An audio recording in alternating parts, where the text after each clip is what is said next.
I have a special obsession with trying to put the audience in a place where they cannot conceive how they're gonna get out of it.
Being trapped on a floating prison 300 miles above the planet with the most dangerous predator in the entire galaxy. They're perfectly adapted hunting machines with no other goal than to destroy every living thing they can find, and when you can't run, hide, or even fight, your only hope of survival is getting off this station before it's too late.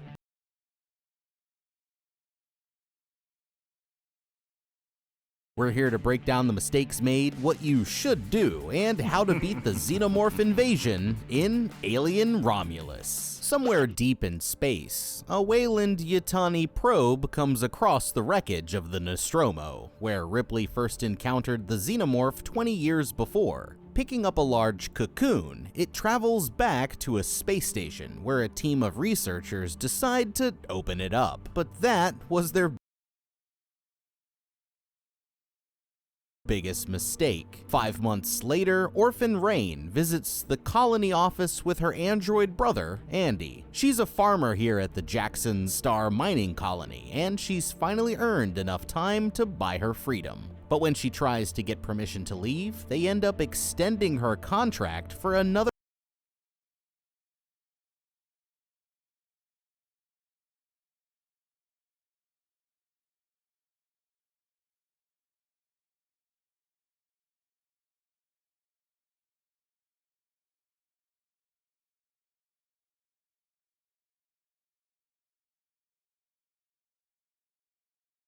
another 5 years. Later that night, she gets a call from her ex-boyfriend, Tyler. While working on his hauler ship, they detected an abandoned space station floating right above the colony. They're all orphans as well, so instead of waiting for the company to kill them next, they want to fly up there, take the station's cryopods, and use them to make the 9-year trip to Yavaga, where they can actually see the sun. Their only catch is that they need Andy, the android, to help them get inside. Their sketchy-ass ship barely makes it through the atmosphere, but after finally rising above the clouds, Rain gets to see the sun for the first time in her life. Off in the distance, they spot the massive Renaissance space station, and the pilot Navarro hooks them up to the dock. But there's nothing that could prepare them for what's about to happen next.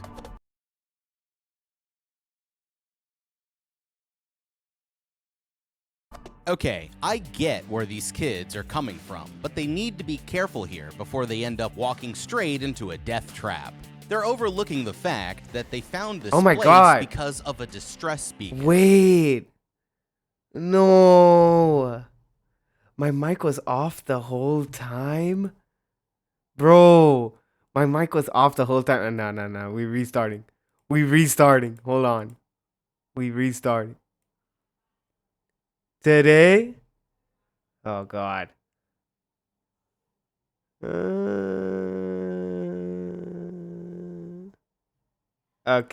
there we go. Anyways, chat, today might be a short stream. Might be a short stream today. I'm a little bit under the weather, but you know, if I can keep going, we'll keep going, okay? Today, we're gonna watch a video called How to Beat the Xenomorphs in Alien Romulus. I wanted to play another one, like the behind the scenes of the movie, but I realized like somebody ripped off the DVD extra and put it onto YouTube. So I don't think we're gonna do that. But let's watch this one. Let's watch this one. Imagine being trapped on a floating prison 300 miles above the planet with the most dangerous predator in the entire galaxy. They're perfectly adapted hunting machines with no other goal than they're gonna go into like plot and stuff, so you know, spoiler warning. to destroy every living thing they can find, and when you can't run, hide, or even fight, your only hope of survival is getting off this station before it's too late. We're here to break down the mistakes made, what you should do, and how to beat the xenomorph invasion in Alien Romulus. Somewhere deep in space, a Weyland-Yutani probe comes across the wreckage of the Nostromo, where Ripley first encountered the xenomorph 20 years before. Picking up a large cocoon, it travels back to a space station where you know, when it starts off like that, it's bad news. It's bad news. A team of researchers decide to open it up, but that was their biggest mistake. Who thought this was a good idea, man? Later, Orphan Rain, she's so hot, bro. Damn. Visits the colony office with her android brother, Andy. She's a farmer here at the Jackson Star mining colony, and God, that's hot. She's finally earned enough time to buy her freedom. But when she tries to get permission to leave, they end up extending her contract for another 5 years. Later that night, she gets a call from her ex-boyfriend, Tyler. While working on his hauler ship, they detected an abandoned space station floating right above the colony. They're all orphans as well, so instead of waiting for the company to kill them next, they want to fly up there, take the station's cryopods, and use them to make the 9-year trip to Yavaga, where they can actually see the sun. Their only catch is that they need Andy, the android, to help them get inside. Their sketchy-ass ship barely makes it through the atmosphere, but after he's a clanker. Finally rising above the clouds, Rain gets to see the sun for the first time in her life. Off in the distance, they spot the massive Renaissance space station, and the pilot Navarro hooks them up to the dock. But there's nothing that could prepare them for what's about to happen next. Okay, I get where these kids are coming from, but they need to be careful here before they end up walking straight into a death trap. They're overlooking the fact that they found this place because of a distress beacon, and the only time you send one of those is when you're in distress. Something really bad must have happened there for the company to abandon an entire station, and now they have no way of knowing if the pods are even still intact. There's no guarantee that they're in good enough condition for intergalactic travel, so they're putting themselves in a lot of risk just to find out if they're too damaged. And but what other choice do they have? Like, they're orphans. It's either this or like stay and work forever in the first place. And if they're not damaged, that's even a bigger red flag. Those pods are definitely worth more to the company than their lives. And if they won't even let a few workers leave the planet, why would they leave such valuable equipment just floating around in space? Waiting to be destroyed. The only logical reason is that there's something going on with the station that even they don't want to touch, so I'd think twice before going in there, even if it is their one and only shot off this planet. Now right now, their plan is for Tyler, Bjorn, and Andy to go inside, while Rain, Kay, and Navarro hang back on the ship. Since the station has been abandoned for so long, they have to expect critical systems like power, life support, and gravity control to be all offline. This is going to make it extremely dangerous to navigate through the station, and while they're inside, they'll have to rely on their equipment to keep them alive, meaning that if anything goes wrong, they could die just from a lack of oxygen. The structure itself is probably usable, and with only 36 hours before the whole station crashes into the planet's rings, they don't want to end up getting trapped inside. That's not to mention that there could be automated defense systems or even the leftovers from whatever dangerous stuff they were researching, so if you ask me, the plan could use a little work. Also, 36 hours is not the longest amount of time, but it gives them enough time that pretty they short. don't have to rush. Instead pretty of going short. in as a group, I would send Andy in by himself to scout out the area first. As a droid, he's much better equipped to handle situations like low light, Yeah, that makes sense. That makes a lot of sense. low gravity, and no oxygen. And also much easier to retrieve and repair if he gets injured. They should send Andy in first, so he can check out how dangerous it is and let them know if the pods are even salvageable in the first place. Then while he's inside, he can turn on whatever life support systems he's able to get back online, making it much safer for his friends to follow him inside. Before going in, I'd also pack some emergency air supplies in case we got stuck, and use navigation. Yeah, that makes a lot of sense. That makes a lot of sense. You need those. You need those, you know, space, stuff like that. Beacons to mark the path so that it'll be easy to find our way back. The boys head to the airlock while the The boys. girls stay back on the ship, bringing a thermal scanner to help them find the cryopods. Eventually, they come to a point where the tunnel opens up into a larger room, and Tyler The thing they don't tell you about is how much the rest of the crew hate Andy, the droid. Like, they got some weird, like, we hate robots or something like that. And so it's like, it was really, the way they portrayed it was like really sad to see. So it kind of made you root for Andy, but you know, I won't spoil too much. throws a light inside to help them see. They're stuck in zero gravity until they get the power back on, but as they're floating I love the cinematography in this movie, chat. It's so well done. Like the aesthetics, the cinematography, the set design, all of it, man. It made me fall in love again with the Alien franchise, you know?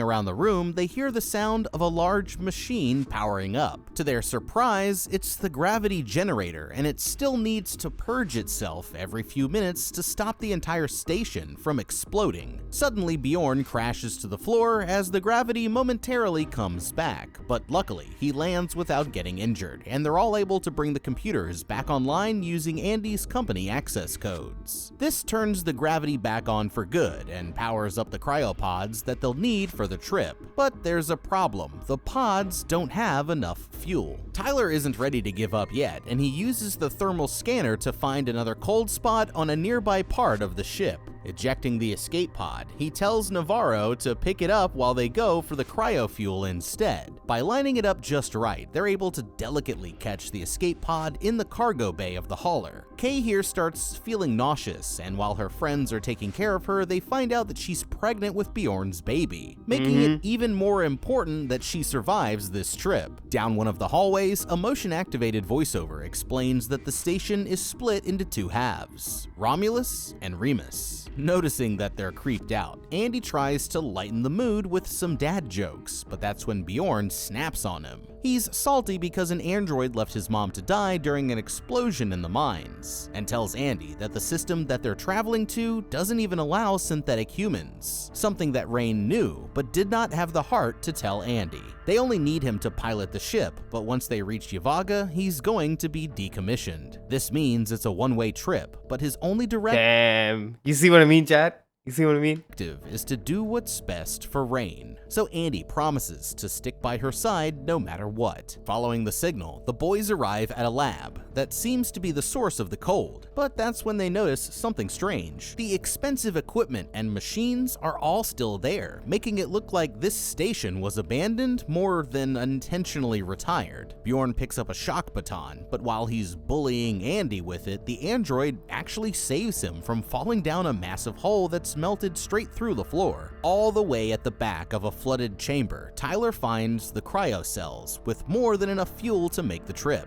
He needs Bjorn's help getting it out, but he winds up freezing his hands with a blast of cold air, and removing it activates an alarm that locks down the room. Andy tries to get them out, but he doesn't have the clearance to open the door, meaning that they'll have to find another way. Realizing that they're in trouble, Rain and Navarro Wait, are they gonna go through the whole movie?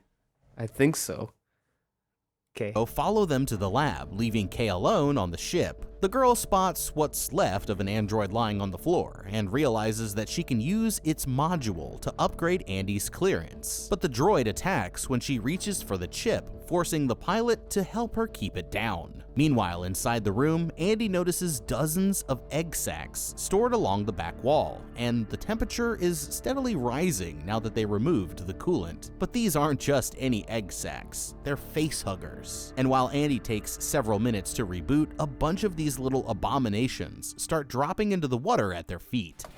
Okay, and this right here is exactly why I said there must be a reason That's how why you know, this place chat. was abandoned. Now they're about to come face to face with one of the most disturbing extraterrestrials ever to exist, the xenomorph facehugger, and they'll be lucky to make it out of this alive.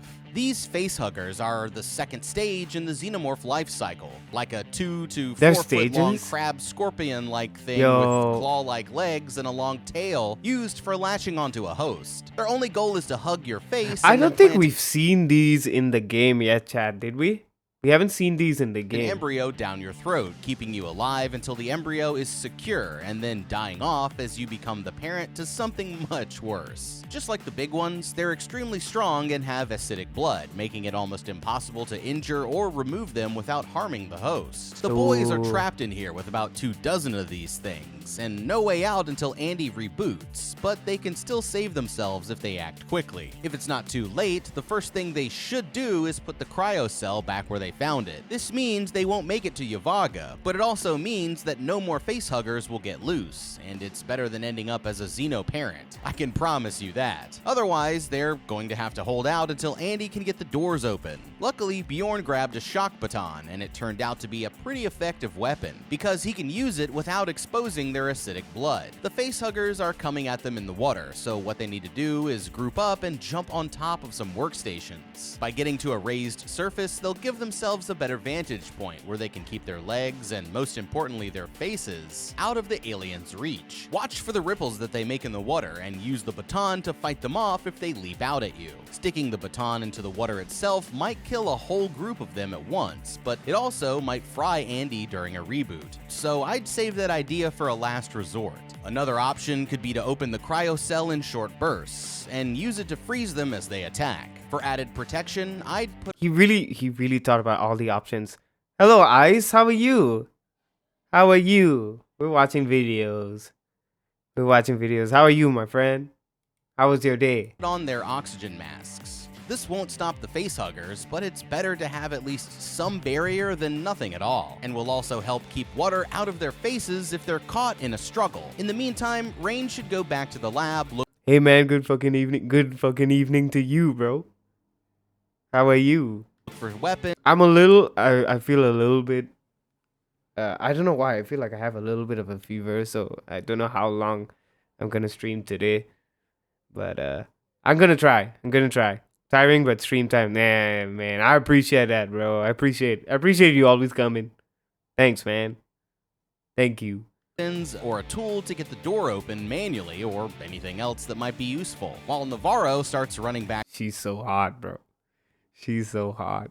to the ship, because they'll still need to make a quick exit if they manage to survive. Before the others can even realize what's happening, one of the facehuggers slithers up to Bjorn and wraps around his ankle, causing him to crash down into the water. Another one leaps onto his head as he struggles to get to his feet, but he's able to fling it away with his shock baton. This one goes after Tyler, and it almost manages to latch onto his mouth when his friend comes over and gives it an electric shock. But this ends up stunning Tyler too, who falls down paralyzed into the water. He wakes up just as one of the aliens is jumping down towards his head, but Andy Damn. finally reboots just in time, catching the creature by the tail and flinging it Hold on, into chat.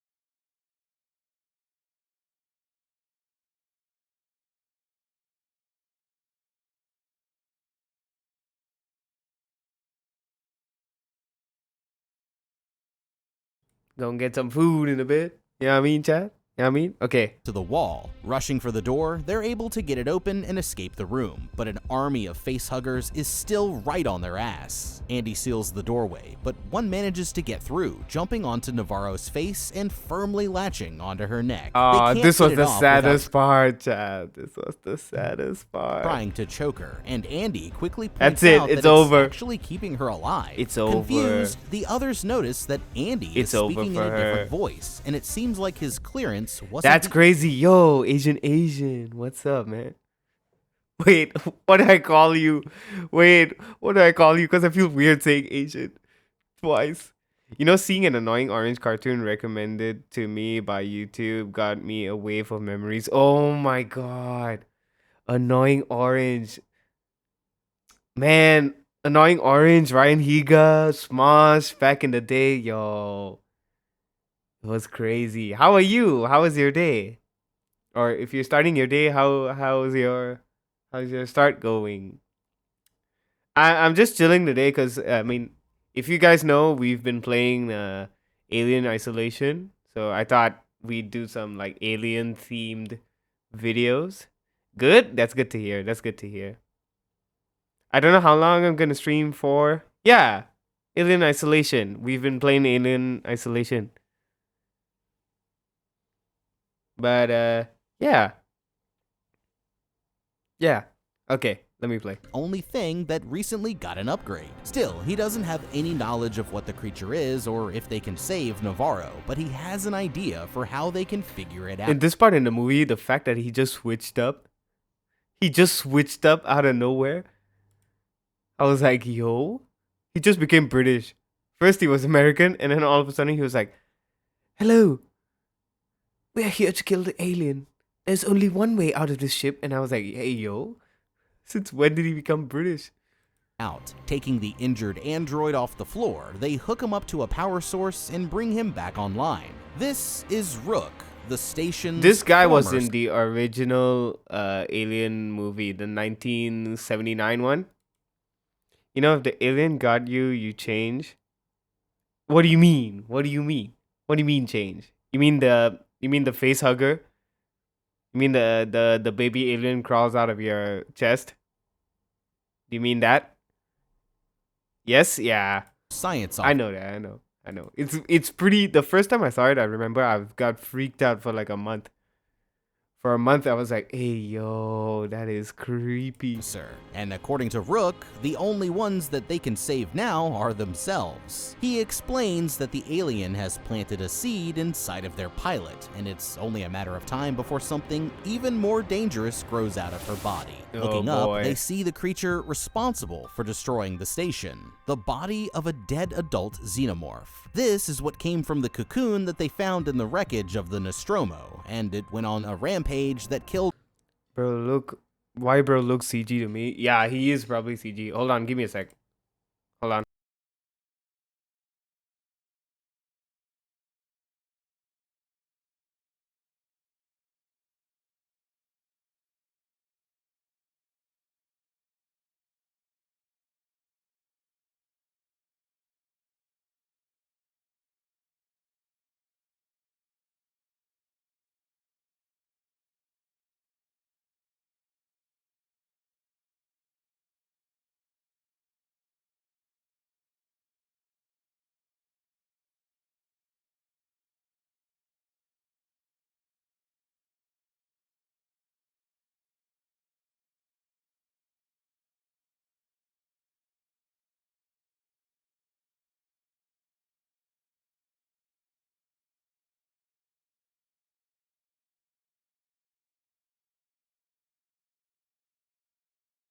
Sorry, Chad. Sorry, I got some food.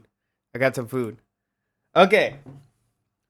This guy is probably CG, bro, because like they try to make him look exactly like how he looked in the 80s, because in the 80s he was a robot. So I guess they're trying to be like, he didn't age because he's a robot. You know what I mean? Okay. killed let me almost play. everyone on board. When they finally took it down, its acidic blood burned a hole straight through the entire station, until Rook here finally sealed it up. Thinking it over, Rain suggests that they try freezing the creature to pull it off Navarro's face. The plan That's works smart. as they throw the facehugger down the hole in the floor, but those eggs are already in there deep, and Rook doesn't sugarcoat the fact that the odds of her survival are not looking good. Grabbing Andy's hand, he explains that he can't let their human emotions put the whole group at risk. He's willing to do whatever it takes to keep the others safe. But Damn. when Bjorn realizes what he's up to, he quickly knocks Andy out with the shock baton, taking the pilot as they run for the ship. The instant that Rain reboots him, Andy takes off after them with lightning-fast android speed, forcing the airlock doors to open with a cold, emotionless look in his eyes. But He literally went apeshit. He literally went apeshit, chat. he's too late, and Bjorn manages to lock him out just in time. Their only choice is to undock the ship, leaving Rain, Tyler, and Andy back on the station. Within minutes, Navarro collapses to the floor, and as the alien starts to force its way out of her chest, she accidentally kicks the controls, sending the ship spiraling uncontrollably around the station. All of a sudden, the chest bursts out of Navarro's chest as the ship slams into a fuel tank on the side of the station, causing a massive That is so gruesome, chat. That is so gruesome. explosion that sends everyone flying into the wall. Bjorn rushes up to help, arriving just in time to see the baby xenomorph emerge from his friend's body. That makes one down with 6 more to go. Lucky for the group, the ship manages to crash directly into an open hangar, and Bjorn falls back down the ladder, knocking himself unconscious. Damn. I hate Bjorn, bro. Bjorn sucks. Anyways, chat, I wanted to ask you guys. Shall we do an all-night stream next week? Shall we do an all-night stream? What do you guys think? You guys are up for a all-night stream? The collision breaks through. I'm thinking about it, you know, like we could pretend like, oh, it's like high school break, and then we could do like an all-night stream game, talk shit, stuff like that. Into a pressurized part of the ship, causing the hangar doors to automatically shut. Now they're all trapped on board with the aliens, and that's not even the worst part, because the explosion actually knocked the station off course. And now they only have 47 minutes before it crashes into the planet's rings. Okay, holy shit. I don't think I've ever seen a plan go so horribly wrong so incredibly fast. The crazy part here is that no one's really even to blame. Instead, we have all 6 of you idiots working together to create a massive catastrophe. And all I can say is now that you guys all f***ed up. We can admit that this plan was doomed from the start, right? Not only were you talking about stealing extremely valuable equipment from the most powerful company in the galaxy, but you let yourself into an abandoned station without giving a single thought as to why it was abandoned. I mean, don't you think there's a reason why they left in such a hurry? But you were all so focused on getting the cryo fuel that you didn't even stop to think about what else you might find. So you walk into the obvious dangerous experiment lab and find a mangled android with a hole burned all the way through the floor. He does make a good point. Your genuine reaction is to think, well, that's no big deal. Probably just a workplace accident. Like what? They just left it there and carried on with their lives? This is screaming, we have a problem. But you didn't even bother to look around before you touched some shit you shouldn't have and unleashed the most horrifying parasite known to man. You'd think you'd smarten up after Navarro got planted with an alien egg. Rook tried to warn you all exactly what was up, and you saw what that thing was going to become when it grew out of her. So just do the whole galaxy a favor and let Andy put her out of her misery. But nope, dumbass Bjorn over here had to get all emotional and leave half the group to die on the station just to save a girl who was already as good as dead. And now look how that turned out for him. What do you know? The thing that everyone warned you was gonna happen, happened. Only it went even worse than anyone could have possibly imagined. Making a mistake under pressure is one thing, but screwing up so bad that you almost single-handedly take Here's the other thing too. It happened to the worst person possible. It happened to the pilot. Where are you gonna go? How are you gonna get out? The pilot's gone. out your escape vehicle, everyone in your group, and an entire space station all in one move is really something else. And somehow, that's not even the worst part, because that shit that just came out of Navarro is literally your worst nightmare. Congratulations, idiots! You just saved one of the most deadly creatures to ever exist. Now it's going to hunt you down for sport, and if it somehow makes it off this station, the entire galaxy is screwed. Luckily, there's still a chance to get out of there, but they'll have to be quick now that they threw off the station's rotation. And whether they live to tell about it or not, one thing's definitely for sure. Rain and her buddies, you all have seriously f***ed up. Their only choice is to head for the hangar and try to rescue the others, but the path ahead is blocked by dozens of facehuggers lurking around in the hallway. While they're figuring out what to do next, Andy goes back to chat with his fellow android, who tells him that his upgrade came with a new set of rules. Now his only directive is the same as Rook's, but it isn't clear exactly what that means just yet. Joining back with the others, Andy explains that the facehuggers are actually blind. Instead of vision, the creatures hunt using sound and thermal signatures, which gives Rain an idea. They're going to turn up the heat until the hallway is the same as their body temp, allowing them to quietly sneak through without the creatures noticing. Before going in, Andy warns them that factors like fear and sweat will give them away, so they need to remain as calm as possible. The three of them start sneaking through as quietly as they can, but Rain almost blows their cover when she gets freaked out by all the dead bodies, and Tyler has to calm her down before the facehuggers attack. Meanwhile, back on the ship, Kay wakes up and finds a strange cocoon already forming on the wall. No. Something grabs her from behind. That's how you know it's over. But it's only Bjorn warning her to be quiet as they watch the egg sac start to open up. Plugging his shock baton into the generator, he boosts the power and jams it into the cocoon. But the acid blood melts right through. Suddenly, a tail whips out and slashes him in the eye, causing him to fall underneath the egg sac where the blood melts straight through his chest. Horrified, he watches as his fingers melt to the bone before the acid finally reaches his heart, making 2 down with 5 more to go. Kay rushes for the exit as the fully grown alien... You already know how this is gonna go, Chad. Everybody's gonna die.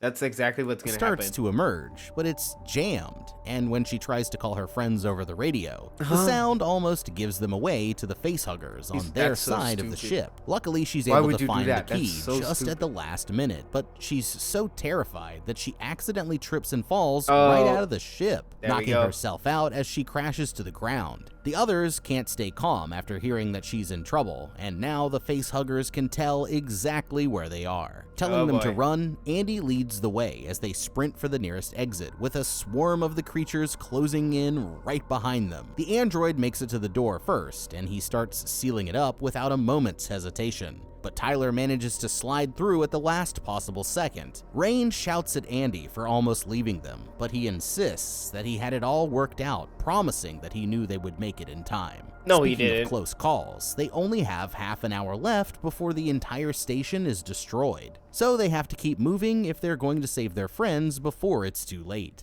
Over in the hangar, Kay wakes up and starts searching for a way out, but she can hear the alien stomping around somewhere close by. Crawling under a walkway, she stops in her tracks as the creature leaps down directly above her, forcing her to stay completely still. Instead of going after her, it takes the bodies of her 2 dead friends and drags them into the air vents. But she definitely isn't safe just yet. Waiting until it looks like the coast is clear, the girl climbs down and makes a break for the nearest exit. But trying to get it open ends up setting off an alarm. Her friends show up a second later, but just when Andy is about to open the door, he spots the xenomorph watching them from on top of the containers. Sensing that it's a trap, he steps back from the controls, calculating how long it would take to open and shut the door, and realizing that they simply just don't have the time. No matter how much they beg, he refuses to budge, and there's nothing that they can do but watch as the alien pierces their friend with its tail. Okay, now what just happened here is actually a great demonstration of the 2 different approaches to survival. Bjorn here was willing to risk it all to save one of his friends, but as you can see, that didn't work out too well for him. On the flip side of that, we have Andy, who had to make the unpopular call to let Kay become alien food. Honestly, I fully support that decision, and they would too if they had any idea about the kind of shit factory that they just stumbled into. They've just had their first encounter with a stage 4 xenomorph, and as you can probably tell by now, these guys are what happens when a What would you do, Chad? Would you let it happen, or would you like try and save your friend? facehugger's baby Because I feel like in this type of scenarios, it's like pretty hard to tell, right? grows up. They're called the perfect organism by Rook here, and there's a reason why they're arguably the most terrifying species of all time. These insect-like monstrosities grow quickly to about 8 feet tall and over 300 pounds. That's like getting hunted down by Shaquille O'Neal if he got bitten by a radioactive spider. They're incredibly strong with an extremely durable exoskeleton that makes them borderline impervious to all forms of damage. Razor-sharp claws, and a second inner jaw, and a whip-like tail for spearing prey. They're also ridiculously fast and agile, but instead of brute force, they mostly rely on their strength and hunting skills, preferring to ambush their targets while lying in wait. Most of the time, you won't even see them coming, and honestly, that's probably good news. Just like the facehuggers, adult xenomorphs lack any eyes. Instead, they hunt by using sound and heat Yeah, there we sensitivity. go. The amount of times I'm in the damn locker waiting for this guy to show up. Allowing them to detect prey in total darkness, and even through walls. It's a deadly skill for sure, but it also might be the key for how they can get off this station alive. All of their friends are dead, and everything they need is already on board the ship. The good news is that the alien problem is going to solve itself when the station crashes onto the rings. Now the only thing that they need to do is get to the hangar and get on their ship, but the obvious problem here is that they have a xenomorph blocking the way. Now, xenos hunt by sound and heat, just like the little guys, and earlier we saw Tyler use a flare to lure the creatures away. For this idea to work, Tyler needs to give every flare he has to Andy, and he's going to run back to the cafe where they were attacked by the facehuggers. Once he gets there, he can use the kitchen equipment to light a fire. The noise and heat should work as a distraction, luring the Xeno away from the hauler so that Rain and Tyler can safely get on. Andy won't be in any danger of getting implanted, so he can casually make his way back to the ship after they're done. But we're about to see that the android has other plans. Furious, Rain slaps Andy across the face, disgusted that he would leave their friend to die. She wants to remove the upgrade module that's been making him act this way, but he refuses to let her do it, saying how his new directive is to do what's best for the company. He plans to finish the job that Rook gave him, and afterwards they can keep going to Yavaga while he goes back to the colony instead. The android leads them down to a state-of-the-art lab where the scientists had been experimenting with xenomorph DNA. Speaking through the computers, Rook explains that the company has a problem. While they're trying to conquer space, their human workers keep getting sick and dying. They needed a way to make people better, so they created a vaccine using the xenomorph DNA, That's crazy. giving humans the same regenerative powers as the aliens themselves. That's crazy, After grabbing Jack. some samples, Andy says that he needs to get them back to the colony, but just when he's about to open the door, Rain notices that the alien is waiting for them right on the other side. They need a new plan, so Andy opens up the armory and gives each of them a pulse rifle. Tyler works her through how to use the aiming assist, but that's when the android explains that these aren't for shooting. After all, they're on the bottom floor of the station, and if they shoot it, then the acid blood will get them all killed. The idea is to use the weapons as a bluff, making the creature think that they're a threat so that they at least might have a chance to escape. Instead of going back out the way they came, their only choice is to sneak out through the conveyor belt, leading them onto a large service tunnel. Andy mentions a lift at the other end that should take them back to the ship, but the area is filled with more egg sacs. And the worst part is that they're all empty. Hitting the lights, they're horrified to discover that the creatures have transformed the entire tunnel into a nest. Oh, Going that boy. way looks like certain death, so they decide to find another way. But just as they're about to leave, that's when they hear a familiar voice calling for help. It's Kay, and Tyler immediately takes off running down the tunnel towards the sound of her voice. They end up finding her gooped up to the wall, but Andy can tell that she hasn't been implanted yet because, unlike the other bodies, there's no dead facehugger nearby. His only idea to keep Kay alive is to try injecting her with Rook's secret formula, but Rain stops them at the last second. Not knowing what the chemicals will do, she thinks that it's safer to get their friend to a cryopod, but that's when they hear something big and slimy headed their way. Picking her up, the four of them rush to the elevator, but as he's opening the door, Tyler notices one of the xenomorphs closing in. There's no time to warn them, and all he can do is dive into the creature's path, taking the hit to save his friends. Just then, the alien pierces through his shoulder with his tail, knocking Andy off of his feet as it pulls him up into the nest, before brutally finishing him off with a little mouth chomp straight to the eye, making 3 down with 4 more to go. With no time to waste, as dozens more of the Xenos close in, this forces Rain to leave an injured Andy behind as they scramble aboard the elevator. Once they're a safe distance away, she realizes that they have to go back for Andy, telling Kay to head for the ship as she uses the ladder to go back down. The only problem is, as soon as she's gone, Kay here gets the bright idea to inject herself with the alien DNA shot, and that's about to be her biggest mistake. Reaching the bottom, Rain carefully enters the tunnel and makes her way over to Andy. She has to reboot him, but while she's doing it, she takes the upgraded chip out of his upgrade port, returning his personality back to normal. They aren't safe yet though, because if the Xenos weren't bad enough, now they only have 10 minutes before the station hits the rings and everything goes boom.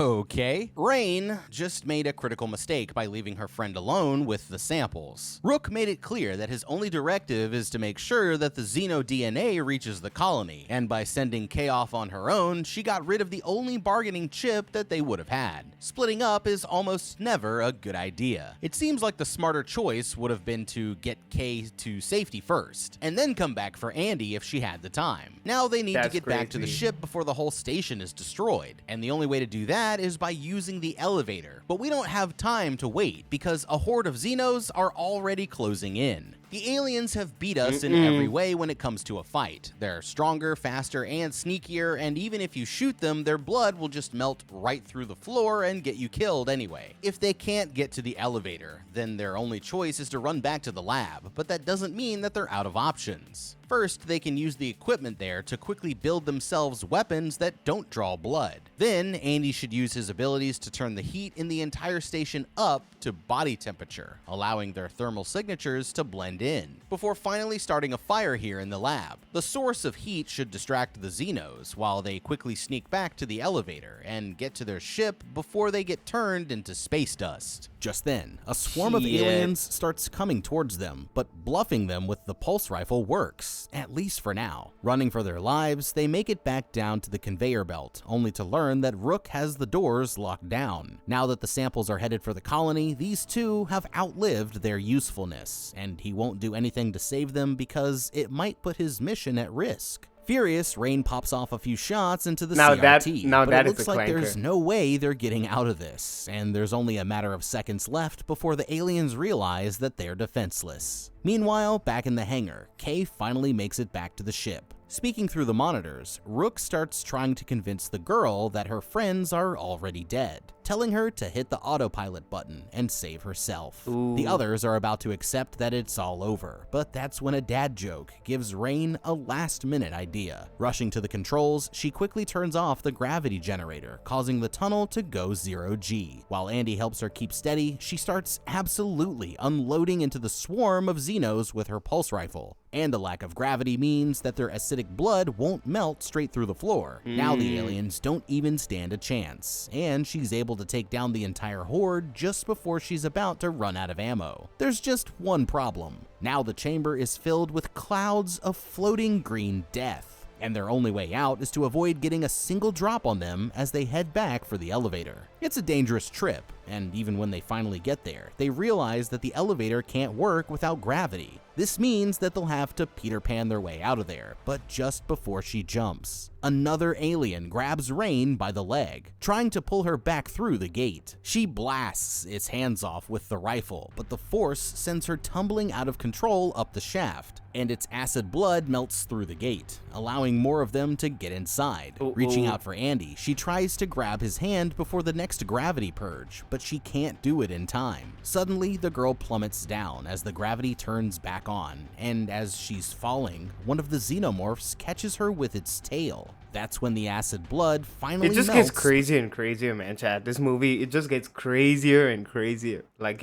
just when you think you're safe, you're not. Through the floor, causing an explosion that forces the xenomorph to let her go. And seeing his moment, Andy lets the elevator fall, taking out the rest of the swarm on its way down, but it's not over yet. One of the aliens survived, and just when it's about to kill her, Andy drops down from above using the pulse rifle to blast its head off, saving her life once again. They make it to their ship just as the station hits the rings, using the autopilot to get them out only a matter of seconds before they would have been killed. Rook's over there thinking that they'll just play along, but after rushing her injured friend to the cryopod, Rain announces that they're not going back to the colony, and shuts off the screen just as he's destroyed in the explosion, making 4 down with 3 more to go. After hooking Andy up to a charger that should help keep him alive until they reach Yavaga, Rain here is just about to crawl into her cryopod when she notices that something's going wrong with Kay. Looking at her neck, she can see that the girl must have used the injector, and somehow her pregnancy has accelerated to where it looks like she's about to give birth at any second. And that's exactly what happens, but what comes out ain't no stinking baby. Wrapping it in a blanket, Rain takes the egg sac and starts sprinting for the airlock, but the acid blood quickly begins to melt through, and the pod falls down into the cargo container below. Oh Okay, boy. just when they thought they were safe, now we've got an alien baby on the scene. When Rain Now we used got a a hybrid, jacket to Chad. pick up the egg, she could already tell that the acid blood was burning through. Instead of immediately trying to rush it to the airlock, she could have quickly removed the cryo fuel and used it to freeze the egg first. Then she'd be able to safely transport it over to the airlock and send it out into the depths of space where it belongs. Luckily, the thing got caught on some minerals down in the cargo hold, but they only have a limited amount of time before it melts straight through the floor. In space, there's basically no atmospheric pressure, so their ships need to be artificially pressurized. If the acid blood melts through the hull, the pressure difference will cause the air inside the ship to violently rush out into the vacuum. The force is so strong that it could pull objects or even people straight through the opening, which you obviously would not survive. And even if you don't get shot into space, the sudden pressure drop would cause your blood to expand, knocking you unconscious and leading to your death. But the alien egg isn't the only threat. The ship is about to enter manual pilot mode, meaning that they don't have long before they crash into the rings. Rain has her hands full, so they need to split up and deal with each threat one at a time. The first thing they need to do is get the ship under control, and we know that Andy here can fly since he was originally their pilot to Yavaga, so he needs to take over the controls and stay there no matter what, because we won't be able to save anyone if the entire ship gets destroyed. As for Rain, her first instinct is to drop the entire cargo hold, which is actually a great idea, but the electronic systems are locked out because of the damage. Oh, we gotta do ads in a little bit. We gotta do ads in a little bit. Is to do a manual override. She'll have to go down into the hold either way, so the first thing that she needs to do when she gets there is use the cryo sprayer to freeze the egg, stopping it from melting through. Hopefully she'll get there before the creature emerges, but with how fast they grow, there's a chance it already did. If she encounters the creature down there, then the cryo sprayer is still her best weapon. That thing but is instead freaky. of just aiming for the creature in general, she should try to direct the sprayer. You seen this? What you doing, chat? If you see this, what you doing? But instead of just aiming for the creature in general, she should Like, just in general, you see this thing out of nowhere. What are you gonna do? try to direct the spray towards its legs and arms. Freezing its arms and legs, plus its tail, would limit its mobility, one of its most deadly factors. Then you could the creature up and drop the cargo hold manually, getting rid of it for good. As the hull's integrity is compromised, the ship turns back into manual piloting mode, causing them to start falling straight towards the rings. Grabbing a cryo sprayer, Rain makes her way down to the cargo hold, but the creature sneaks away without her noticing. At the same time, Andy wakes up and finds Kay slowly dying from her injuries. only to turn around and see the horrifying xeno-human hybrid crawling towards them. Oh, The android hell tries no. to stop it, but the creature slashes his throat with one of its claws before turning its attention on the helpless girl. Hearing the commotion, Rain rushes back to find Andy barely clinging to life. And when she enters the next room, she sees the hybrid feasting on her friend's corpse, making 5 down with 2 more to go. The monster turns to face her next, standing over her like some kind of f***ed up Navi from Avatar, but she uses a blast from her backpack to hold it off. Annoyed, the creature swats it out of her hand, causing it to fill the entire ship with a cloud of freezing gas. She tries to save Andy, but the temperature is dropping way too fast, and her only choice is to hobble for the airlock, where she's able to use an environmental suit to Oh yeah, chat. I got some new games too. I got some new games for us. You know what I mean? Got some new games. But I'll take some time and like plan out everything, and then we can go through everything, alright? keep herself alive. Just as she's putting on the helmet, she sees that the alien is already breaking in. But that's when she comes up with a last-second plan. Grabbing onto a winch, she drops down into the cargo hold and starts rushing to unhook the 4 manual safety levers, trying to cut it loose and send it into the planet's rings. The alien follows Hell her no. in, and there isn't much time as she scrambles Okay, we gotta do ads, chat. We gotta do ads. There we go. It's ads time. Ad time. Ad time.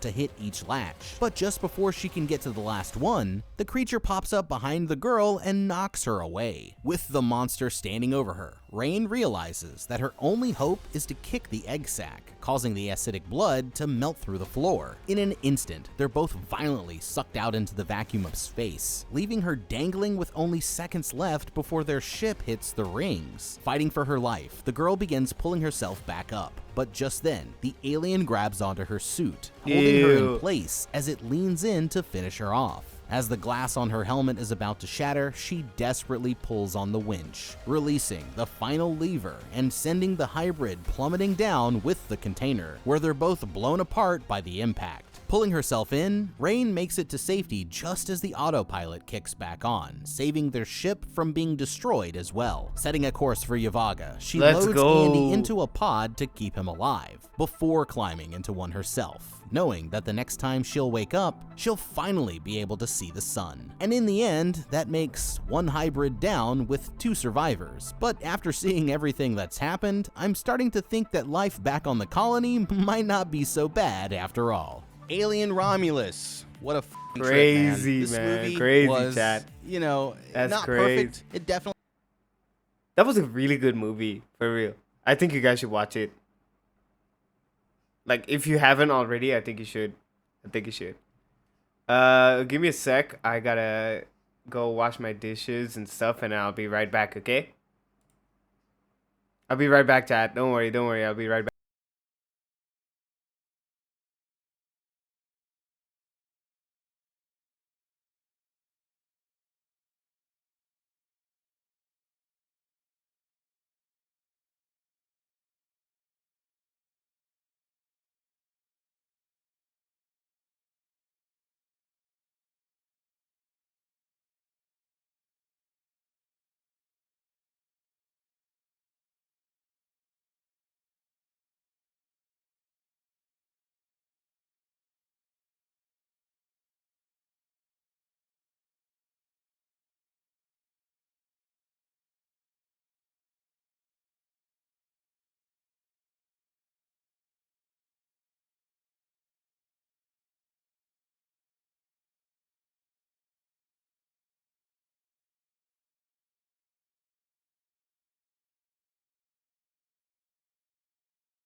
Okay, I'm back. I'm back. I'm back, chat. I'm back. I'm back. What would you guys like to do? Would you guys like to watch more videos? Or would you guys like to do something else? What do you guys think? What do you guys think? Let me just check here. Wait, you know what? Let's go through my reels. Let's go through my YouTube shorts and then we'll go from there, okay? We'll go from there. Let me see, what is this? Dino rib California burrito. Ridiculously good. Beef Ooh, short rib. God, that looks good. Yo, that looks good. Hot sauce is the binder. Drop them in some dirt. On the smoker, 225. Let these sit for a few hours. Man, I wish I had a smoker. Spicy Look at that, chat. Ooh. garlic buffalo and grass. Beer or Those look seltzer. good. Braise for 1 hour. Done braising. Let's try them out. Ooh, that shit looks Guacamole. Red juicy. onions, limes, heirloom tomato. Beauty. I suck at dicing tomato. That's a good looking cado.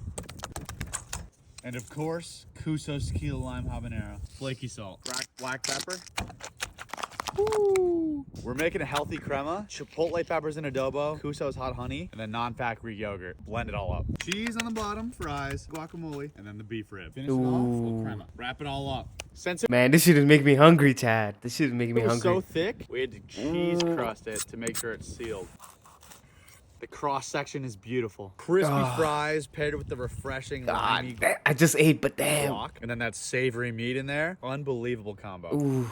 Yo, Mr. Doorman, if I can cook you one meal, what would it be? Wait, right now? Yeah, right now. Make a cheeseburger. All right, now that Love Island's officially over, I can get back to cooking. Can you explain to me why you have no one working under you? Just seems odd considering that the Agile board is showing. This game finally made one of the longest. Yo, wait, chat. Oh my god, this shit is. Have you guys seen this? Have you guys seen the gameplay demo? Wait, I think I have it here. I think I have it here somewhere. Okay. Wait, no. Wait, no.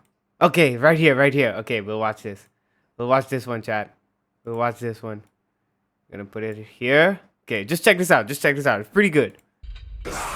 If you guys don't know, Resident Evil 9 Requiem, this is the demo. This is the gameplay for the demo. Okay? It looks really, really, really good, chat. It looks really scary. Really, really scary. Like, even scarier than Resident Evil 7, which was pretty scary.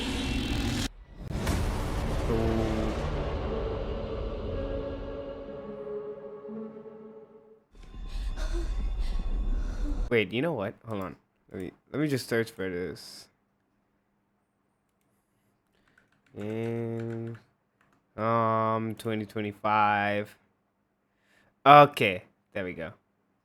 I want to search for the whole thing. Where's the whole thing? Full.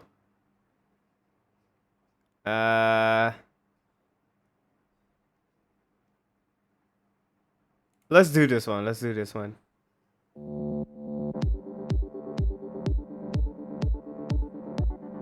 Hello and welcome to the Gamescom Opening Night Live 2025 pre-show. I'm Kyle Bossman. The main show, Opening Night Don't Live. want to do the full thing. That's like 2 hours. That's like 2 hours though, chat. Do you guys want to see the whole thing? 2 hours? Yo, that's insane. That's insane. 2 hours. What do you guys think? What do you guys think? Oh, did I mess this one up? Hold on. Hold on, chat. I gotta readjust. Okay, there we go. Put this like that. Yeah. Let's do that. We'll just skip around. We'll just skip around. We just change this on Twitch.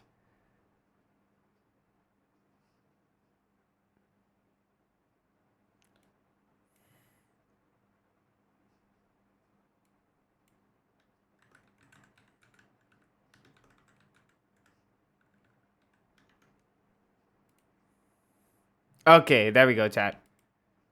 There we go. Where did I put it? Oh no, I lost it. Okay, there we go. You guys ready? You guys ready? I'll skip around. I'll skip around. Live. The one with Black Ops 7 and Resident Evil Requiem hosted by Jeff Keighley. That's soon, but not yet. This is the waiting room. And the secret about the ONL pre-show is that it's good itself. We've got to end up. Wait, let me. I want to watch this with you guys first. Hold on. Let's see the gameplay. Yeah, there we go. Oh God. You see what I mean? It kind of looks scary. It looks really scary. He's dead. No shit. Oh hell nah.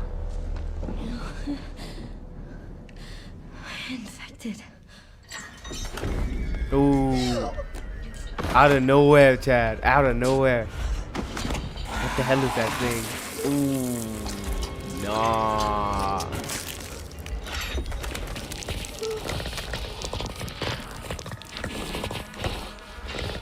This thing is freaky, Chad. This thing is freaky. Hell nah.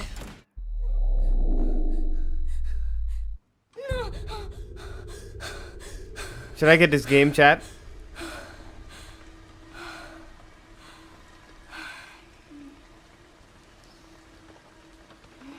The graphics are insane.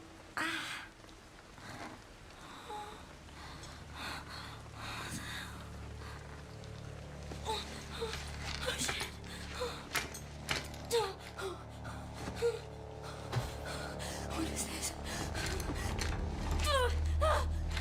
Hey! Help!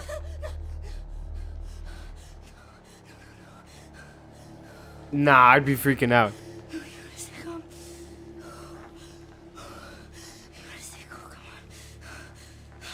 The graphics are insane.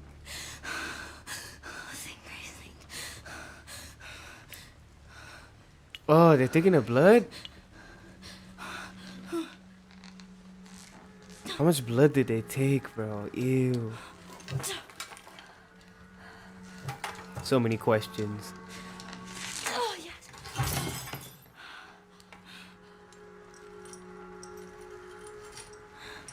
Okay, there we go.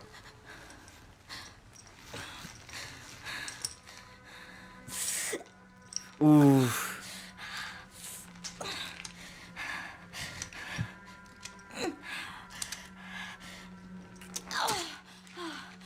Okay, there we go.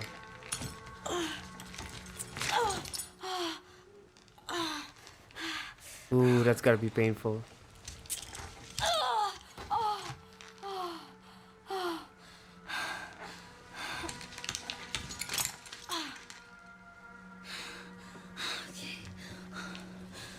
Okay, yeah, this is gonna be a hard part.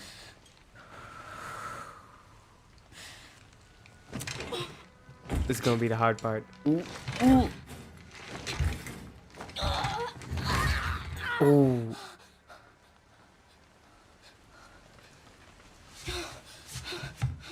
Run, go, run.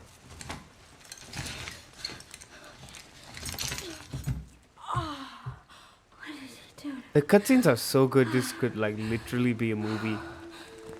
That's how good the cutscenes are. Hold on, let me turn on the AC.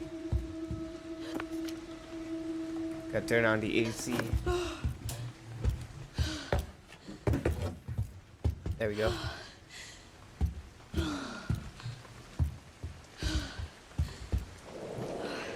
Ooh.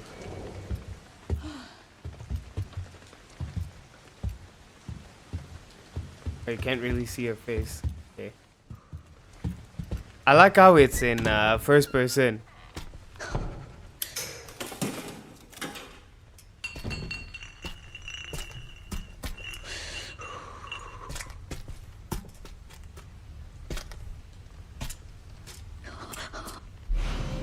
Ooh.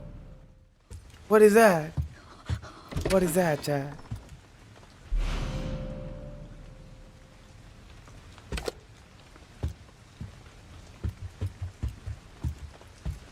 Man, this shit looks scary as hell, Chad. This shit looks scary as hell. Ooh, a lighter.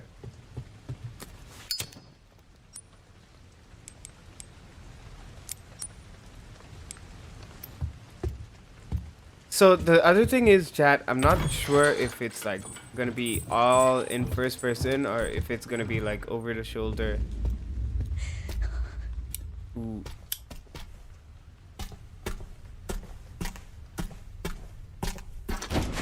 Oh shit. Oh, that scared the shit out of me. Uh-oh, run, go. What the fuck? Run, run. I wouldn't even look back, bro. I'm running. She run kind of slow. Oh.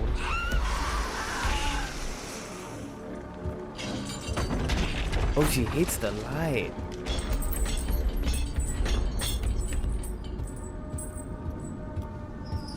Oh, what the hell was that thing? She hates the light. Oh, chat. That's some alien isolation shit. Oh. That is scary. You see what I mean? He has that atmosphere. I really want to play this. I really, really want to play this. Hey, what's up there? Hello? Hello? Oh my god. Ooh, what is that? God. Oh. Yeah, I wouldn't even go there. That's the lady's definitely down there. In that area for sure. What is this? Oh. Oh.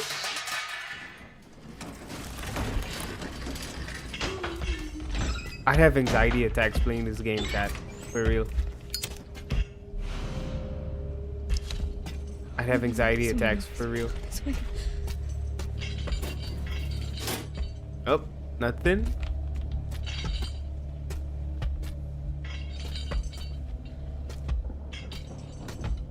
Oh. That lady's right there.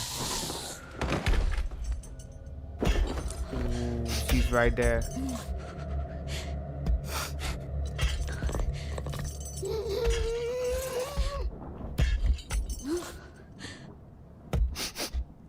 Ooh. I'd be terrified, chat. Oh, where's she going? Oh my god.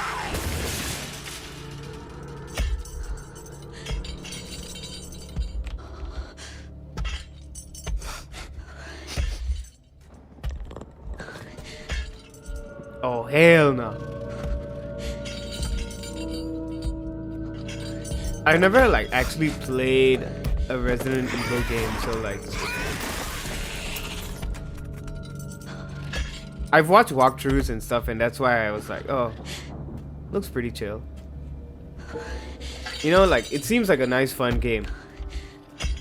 But I don't know if I would, when the day comes, like if I actually get a chance to like play this game or something else, I don't know if I would actually take it, because I'd be like really, really, really anxious.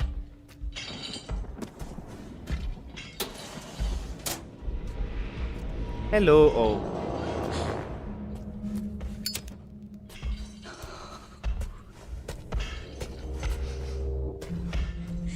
Okay, so you gotta avoid the thing.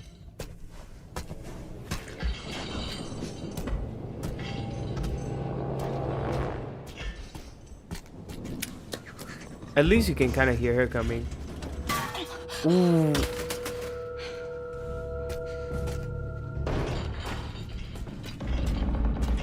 Go hide, go hide, go hide. Ooh.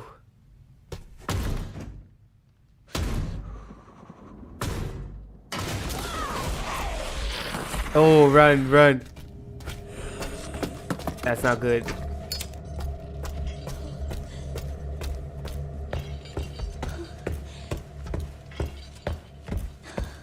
That's not good at all. Ooh.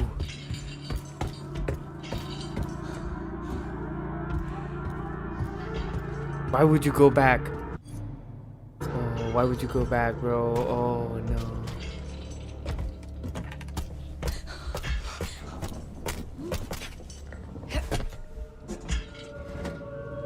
Okay. What do you gotta get? A screwdriver. Yes. Okay.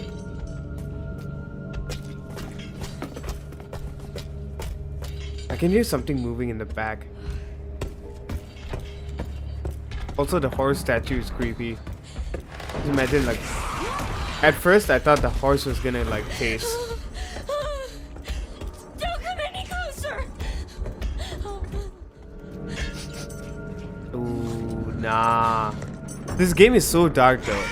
Like half the time you can barely make out what's happening. Oh nah, oh nah. Ooh.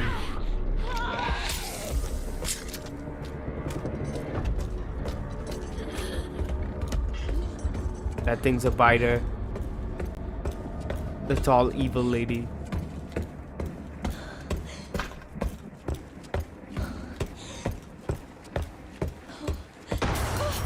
Oh. Oh, the lights are out. Oh, that's it. Screwdriver. There we go. There we go. Screwdriver. Now we got the thing.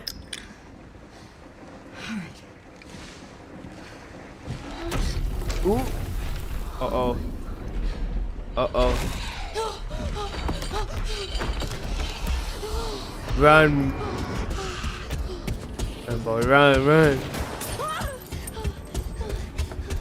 You gotta get out of there, bro.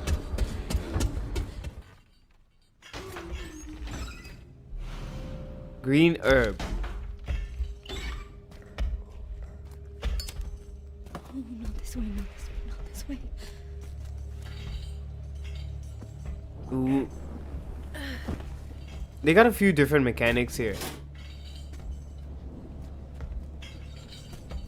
Oh no, the chains on the floor sound, that's ooh, that's creepy.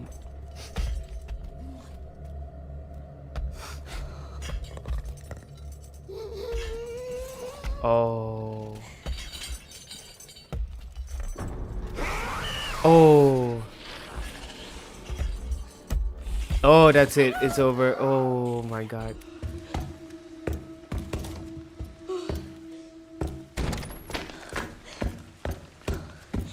Okay, so you can play third person.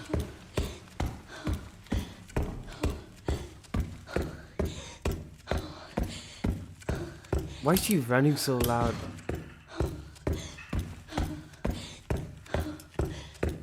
She's running so loud, bro. Her boots are like... Why? Why would you do that? She's running so damn loud. For no reason.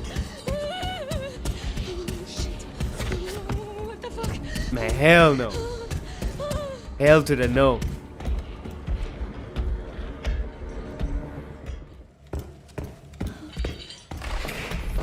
Ooh.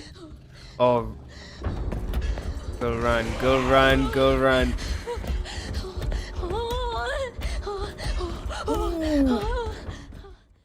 Ah. Oh, Jesus Christ.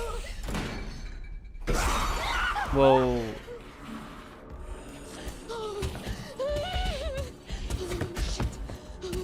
What the fuck? Oh, he's I guess he's playing through it in third person now. That's insane, bro. Hell no. Hell to the no. Nah, I'm not letting that thing get anywhere near me, bro. For real. For real. Oh, what the hell was that thing? Nuh-uh. I don't even know. I don't even know. The fuck? Oh, hell.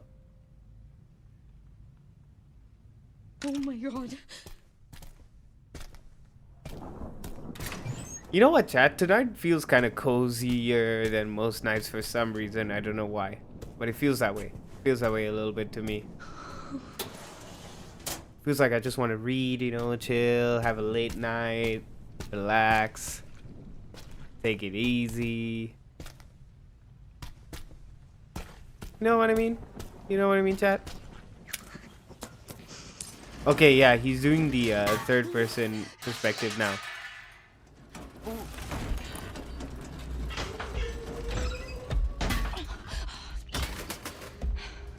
Oh, not this way, not this way, not this way.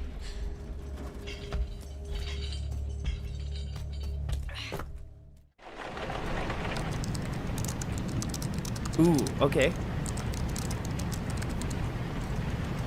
Okay, this is new. Okay, I've never seen this part. MacBook. Hey, hon. Hi, Mom. You have been on that thing all day. Well, if you're gonna work so late. Get some sleep, eh? I'm almost done, just a sec. It's really coming down hard. Mom, phone. Mom. It's right beside you. She has a point. Listen to your mom, Hello? man. Miss Ashcroft? Yes. Whoa? That's kind of freaky. Who was it? Dunno. They asked for Miss Ashcroft and then they hung up on me. Rude. Whoa. What the? They're coming. Who's coming? Grace, we need to go. Go where? Mom, what's going on? Hurry. Wait, who's coming? What's wrong? We need to keep our voices down. This is ridiculous. Come on. Without your MacBook, bro? I wouldn't Tell me leave the what's going MacBook. on. Now is not the time. Uh-oh.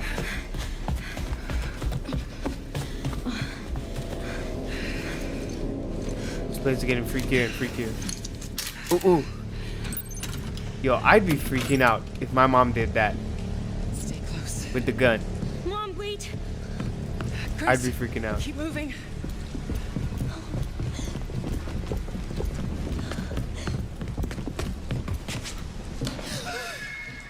Oh, who's that? Oh, I'm so sorry about the power outage. What happened? It's really no excuse, and I apologize for the inconvenience. Oh, no, it's fine. Don't worry. I should have it fixed soon. I just need to find my... Oh. Ooh. That is brutal. Come on in, Grace. Oh, that is brutal. Grace, look at me. Grab my hands. Okay, look at me. Look at me. In and out. Breathe in and out. Oh, Grace. I promise you, I will explain this all to you one of these days.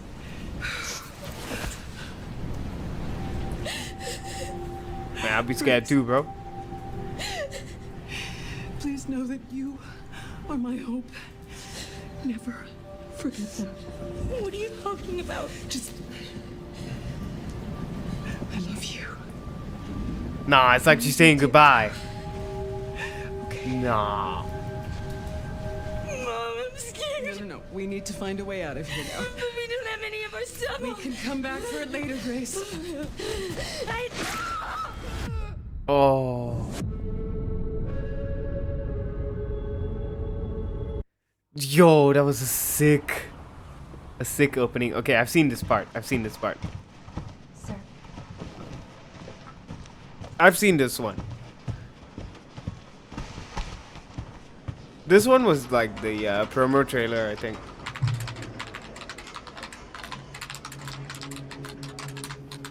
Okay, now that we know she's like a FBI agent.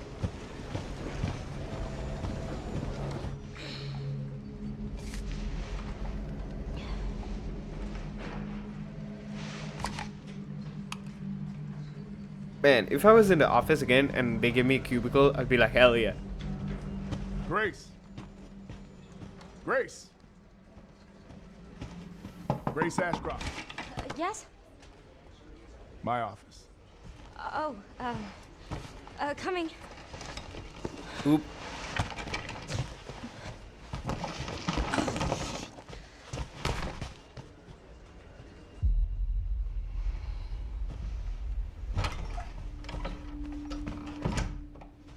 If this is about the report you asked for yesterday, it'll be ready in 3. No, 2 days, tops. Put a hold on that for now.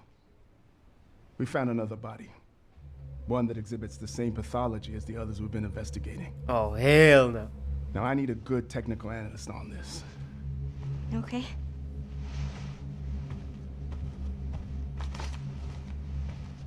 I need your eyes on the crime scene. The Renwood Hotel. Ooh. The flashbacks. I know. That's where your mother was murdered. The flashbacks are crazy, Chad. Years ago. Flashbacks are crazy. Perhaps it's time for you to face the past. Personally, I'd be too scared to go back. Personally. Okay, we saw this part, we saw that part. What is this? Hey! Ooh. Stay close.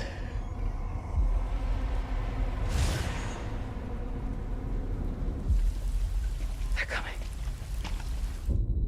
I know now that you're the one that I've been searching for. The special one. The chosen one. The chosen one? Miss Ashcroft. Investigating all these strange deaths, huh? We need to keep our voices down. Have you seen the same shit I've seen? Please know that you are my hope. Everyone's gone.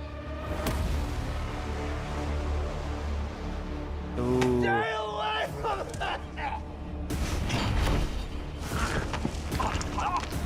Okay, there's all kinds of freaky shit happening. Ooh. Requiem.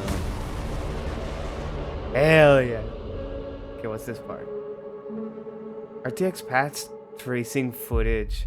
That's a reveal trailer. The one from earlier is the Gamescom trailer. Okay. Third person, and then we got first person. Okay. バイオハ That's ザード nice. レクイエムはシリーズ第9作に該当する最新作で、来年2月27日の発売に向けて最適化を進めているところです。Oh, February. RTX5090 をはじめとする最新 GPU を使用すると、統計的なシミュレーションで光の経路を描写するパストレーシング機能を体験できます。レイトレーシング以上にリアルでより写実的なグラフィックスを実現し、没入感を高めます。バイオハザードシリーズにとって光と闇というのは大切なグラフィック表現になります。廊下で不規則に光る明かり、暗闇にほのかに光る赤いランプ、先を照らすライターの火など、恐怖体験には欠かせない表現になります。 Yo, that's sick though. 光の表現以外にも複数の光源から生成される多重の影や反射や屈折、透過によって生み出される複雑で繊細な表現を実現したOkay, I see what they did. よりリアルな表現になることはバイオハザードシリーズにとっては大きい飛躍となりました。これも DLSS4 のレイ再構築技術によるものだと考えています。バイオハザードシリーズの第1作の発売から約30年、テクノロジーが進化し、ゲームの表現も進歩し続けてきました。シリーズが持つ核は保ちつつも、表現の幅が広がったことで作品ごとにバラエティあふれる体験をお届けできたのだと思います。バストレーシングによる体験の向上はもちろんのこと、NVIDIA さんとのパートナーシップによりカジュアルなスペックの PC も含めた幅広い PC への最適化を進めていますので、楽しみにお待ちいただければと思います。 Hope you look forward to the games. Oh, yo. I mean, the fact that they're making it available for all kinds of players, why not, you know? That's pretty good. Okay, W. W, Chad, W. And you know what? I think I'll end it here tonight. I will see y'all for the collab, okay? Alright? I will let you guys know on Twitter and Blue Sky and my Discord. But yeah, thank y'all for joining me today. It was fun. And I will see y'all, okay? See y'all soon. Take care of yourselves. Have a good night. Have a good day. Take care. Bye-bye. Bye. Bye, chat. Bye.